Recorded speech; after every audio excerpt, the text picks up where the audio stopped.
Hey everyone, I am Casey and this is Misfit Mama. Last week I did an introduction video letting you all know who I was and my motivation and intention with starting this. So this week we are 1 week in to Dreads and I'm very fuzzy. I am loving it. I've been sick. I sound congested. I'm sorry, I'm froggy. My voice is in and out. Just bear with me. I did not do my makeup today. I am just me, a good fuzzy old mess here. So today I was going to talk about the elephant in the room for me in my life. I feel like it's important. It's also the most dreaded topic that I hate. So I will get it out of the way. I do not want to villainize anybody or spend a lot of time on the negative. So I will do my very best to get the point across and move on. I am only speaking for myself, my experience, and why I made the choices that I made. It is not entirely in my control. So this is not the ideal way that I would have had things end up for me. However, I can only control myself. So this is the way that it is. If you have any questions or would like to discuss anything further, if you are in a similar situation and I can help at all, please just let me know. So let's get started. I do not have a relationship with the lady that gave birth to me. And I have not for about 10 years. Now, for me now, that is a great thing. The last 10 years of my life have been freeing and peaceful, and I love it. Now, prior to that, how did that all start? Let's see. When I was 8 years old, my parents divorced. Not a good situation. I was very much put in the middle. Not from my father's end of things. I could not recall a bad thing about my dad, ever. I actually have more questions at this point in my life than I ever have for my dad and how he handled things so well. I never heard him speak a bad word about the lady that gave birth to me. He was an incredible man. So, when they divorced, I was put in the middle. From her, I was told horrendous things about my dad, that he was so crazy and abusive, his eyes would change colors and he would just go into a rage, that she had to protect us from him, that he would sodomize her to make her earn 2 minutes of phone time with her family, that he would stand over her through those 2 minutes and monitor the call, that as soon as it was up, he would click the phone off with the old rotary phone. Just awful, awful, awful stuff. So, I grew up with a very unrealistic opinion of my dad and a very irrational fear of my dad. I had none of those memories for myself, but I didn't want to take any chances. So, as I got older, that kind of stuff continued. I was isolated from pretty well everybody, friends, family, anybody that was a potential threat or would take my time or attention or could have anything bad to say about her. So, over the years, I grew up like thinking it was my dad's weekend and we would sit in a parking lot and it was like, well, your dad's supposed to get you this weekend, but I don't know if he's going to show up or not. I haven't heard anything from him. How long do you guys want to sit here and wait? Stuff like that. I would have birthday parties where nobody showed up. Well, I guess nobody cared about you or the fact that it was your birthday. I was also told things like, your dad never wanted you. He tried to force me to have an abortion with you. You're lucky to be alive. So I grew up with a very unhealthy view of myself. I thought that my sheer existence was a burden to those around me. And I felt very guilty for just existing and bothering people. I remember being told we are 100% diehard Republican and against abortion. Sounds great.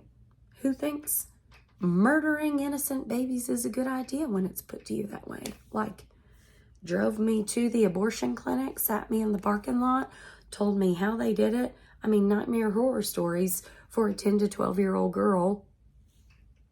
I grew up hating anybody who would think abortion was okay or who would get one. I thought I was a great Christian who have good intention, and I'm getting off track in my head remembering all this stuff, and I hate thinking about this. Moving on. Things just were not okay. So I had a very unhealthy view of myself and feelings about myself. I started dating someone young who I loved very much and saw a tremendous amount of potential in. I still love him very much. It is not my intention to villainize anybody. We never should have gotten married. Never. So, had we been healthy little adults who had had all our therapy before, I wouldn't have my 3 kids. So, we got married very young, very naive, very well-intended disaster. So, I had my daughter, and I looked at her, and I just thought, wow.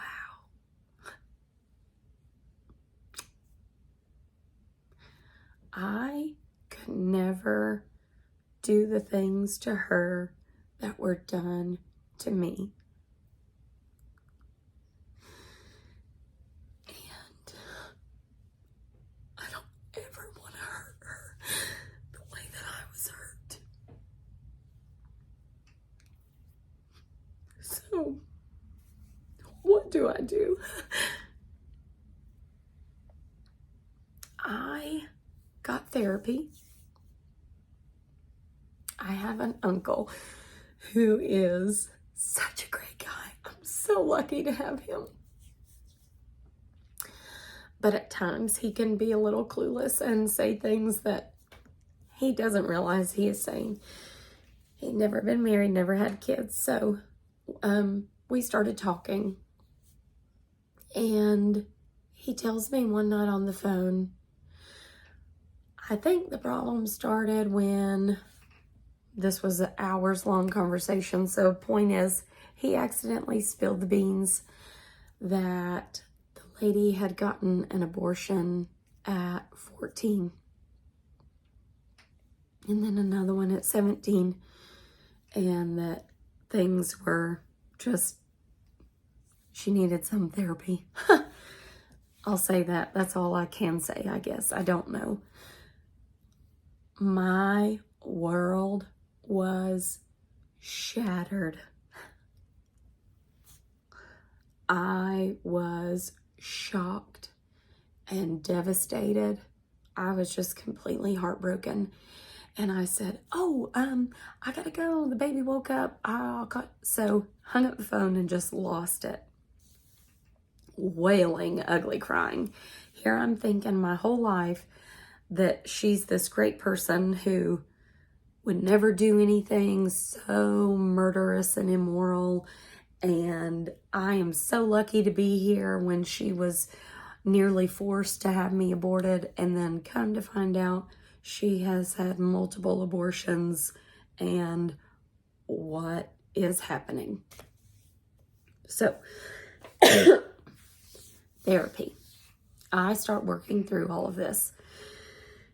And my therapist points out, before you say anything, you always say, this is really stupid, but I just completely dismiss myself. Like, well, yeah, who wants to have to deal with me, Like, I'm just in the way. My existence is a burden.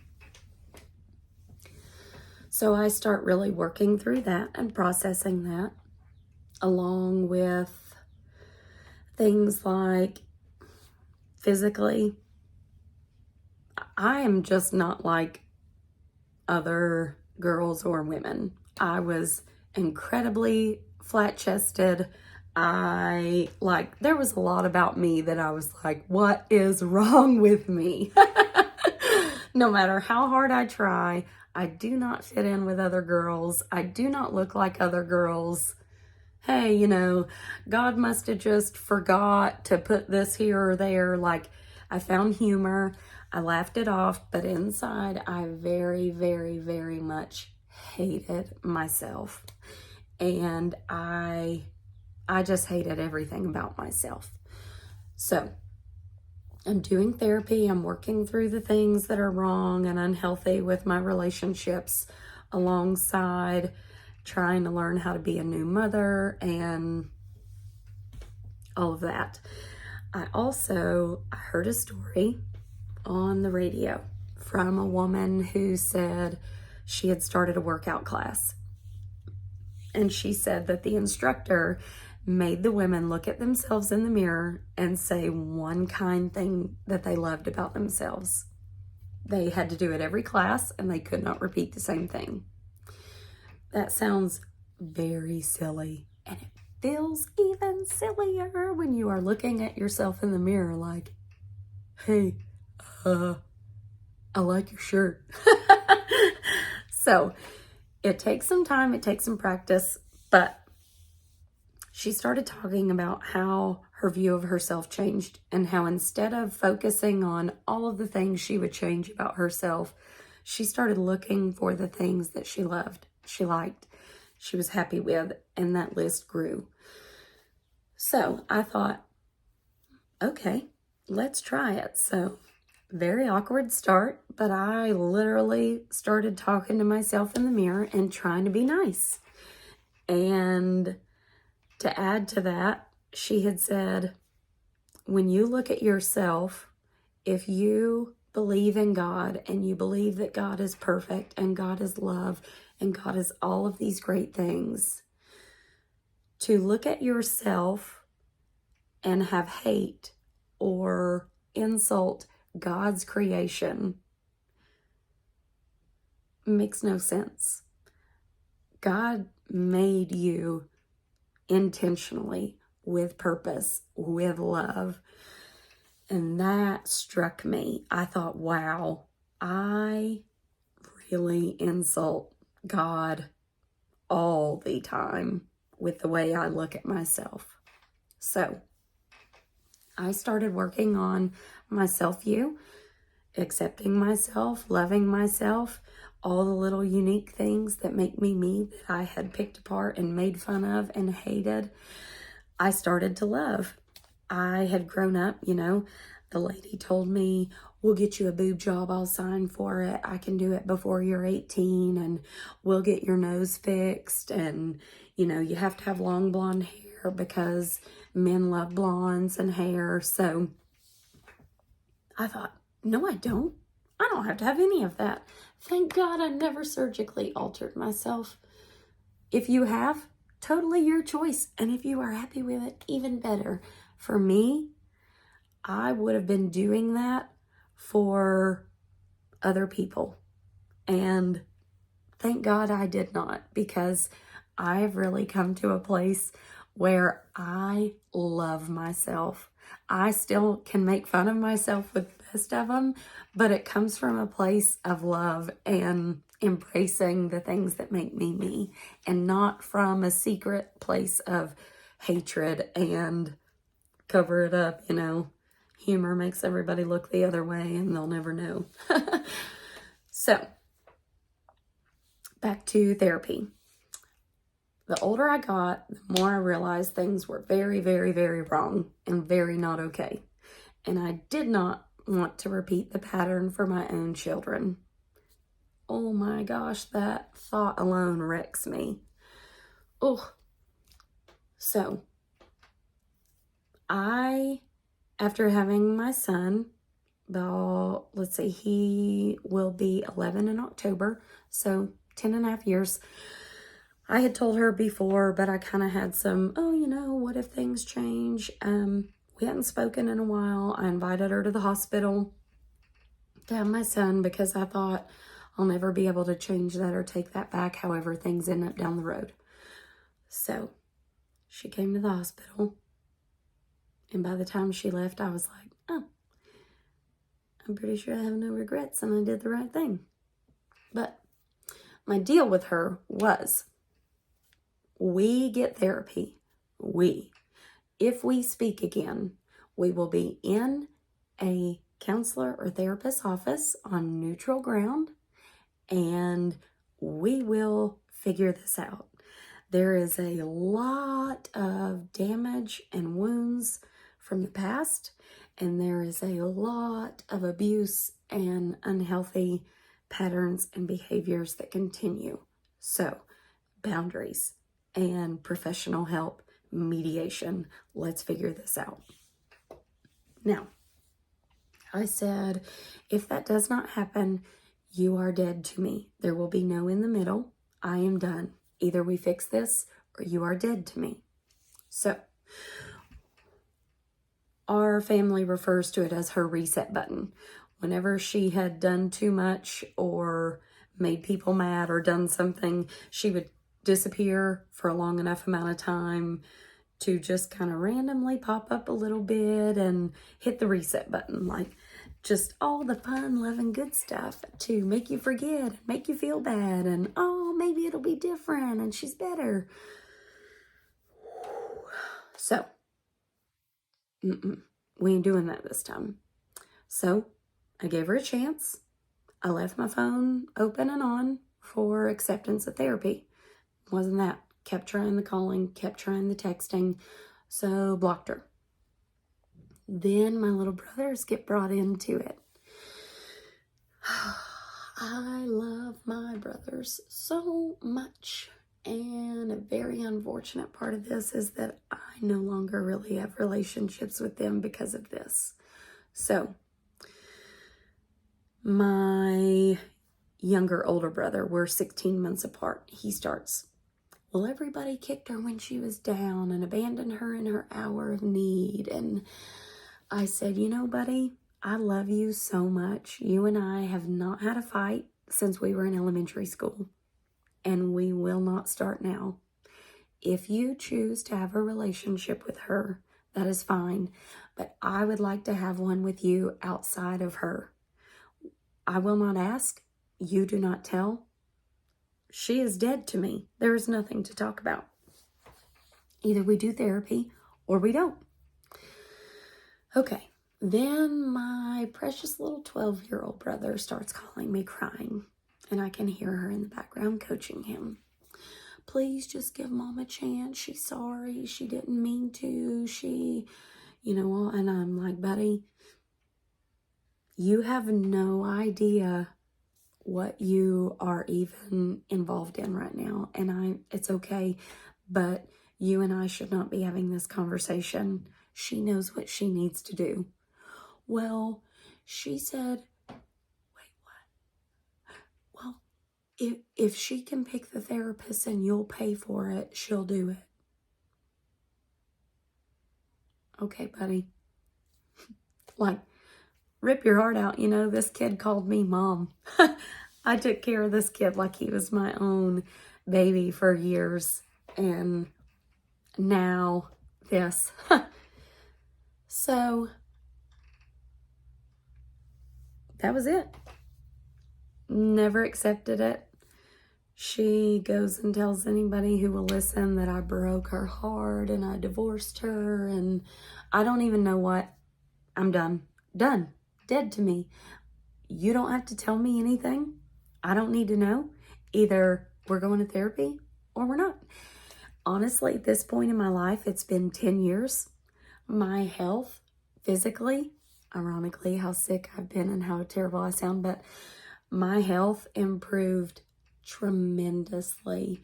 My mental state improved through the roof. My view of myself, my whole life just improved to the point that that door is no longer open for me.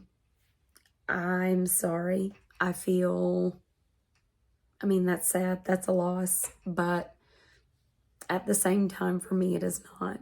It is freedom. It is empowering. It is an example to my kids. Family, blood is not an inherent right to be abusive or to be in somebody's life. Point blank, period. You do not have to tolerate that. You are worthy of love from yourself and from others, and life is too short for anything else. Point blank, period. So, I still have relationships with my aunts and my uncle. I love them so much, and I'm so thankful for them. And we're all on the same page. And unfortunately, she is no longer a part of any of our lives. So we don't talk about her. We all accepted it. We processed it and we moved on. It is unfortunate. She is not the villain. We all took part in the relationship dynamics and how things were the way they were and the behaviors we allowed and the patterns we repeated. So I hope that is helpful to someone who feels stuck. You're not stuck. All you have to do is take that first little step. But that first little step and that first boundary is the scariest, hardest step you will ever take in your entire life. And it is not to be minimized, but it should not stop you. Do it. Do it for yourself. Do it for your kids. Do it. Please. You will never, ever, ever regret it. And I thank you all so much for sticking through this video. I am sorry it was so long. So you will hear me talk about Mom for future. My mother, this gets hilarious. My mother was my dad's best friend, and he called her his sister. So it's kind of a joke now. I'm like, yeah, it's not weird at all. It's not Tennessee or Alabama. Yeah, my mom's my dad's sister. Not weird. So it's kind of a joke. I have a sense of humor about it. I don't get into the details a lot. I don't want to. It is a very, very, very traumatic, painful memory for me. A lot of it, truthfully, I have blocked out. I couldn't tell you a lot of it. I don't know, but I am happy to be where I'm at. I love my mom. I talk to her every single day. I do not know what I would do without her. And I just want to encourage you all to find those relationships that love you and accept you and build you up and are healthy. Do not force yourself to stay in unhealthy, abusive, toxic relationships, no matter their relationship to you. It does not matter. Take care of yourself, love yourself, and if you do not, reach out to a professional to get help to figure out how you can start. Look at that person in the mirror and tell them something kind. Start small. As awkward as, I like your shirt, or anything. Just start. Do it every day. Do it a few times a day. Keep going. You are a really awesome person with all kinds of things that make you so unique. The world needs it and will be a better place when you love yourself and figure that out. So, thank you for stopping by. I am sorry for such a long video. I just wanted to do my best to get this out of the way so we can get on to other stuff in the future. And I will see you soon. Bye.